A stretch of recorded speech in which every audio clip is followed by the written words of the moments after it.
31, where God himself in the text, it's not anyone else, it's God who gives Moses the clear instruction to destroy the Midianites. They don't actually follow all the orders to the letter, and God gets really, really, really pissy about it. And he actually sends them back out to finish the job. It's all the men, all the women, all the animals. The only people God doesn't want are the girls who were to be taken as spoils of war by the army and by God's invading army. Let us do a comparison, shall we, with the atheist community of Austin. What are they hoping to do? Well, they're hoping to essentially wipe out the Christian way of life and all other religion, if at all possible. Why? Because they believe that it's causing all manner of issues, including sexism, racism, homophobia, transphobia, you name it, it causes it.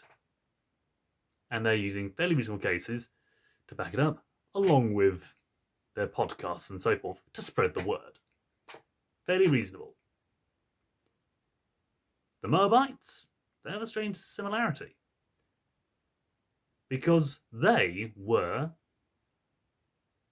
worshippers of Baal. Baal being a pagan god who, among his contemporaries, such as Molech, were worshipped by sexual orgies and, not forgetting, child sacrifice. So in a way, God is being the atheist community of Austin.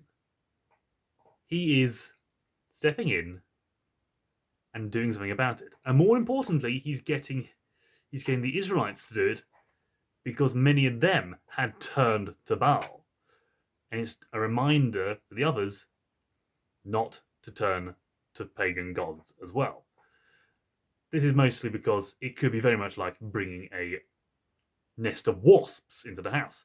It looks pretty and it may please some people, but ultimately it's just going to cause more problems for everybody. The wasps have to go, they have to be stamped out. There may be remnants outside, but if you leave even one wasp in the house, it can bring more in. Get rid of them.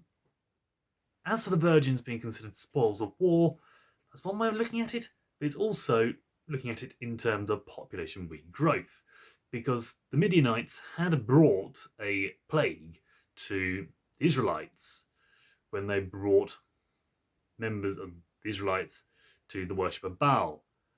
And that was most likely an STD of some sort.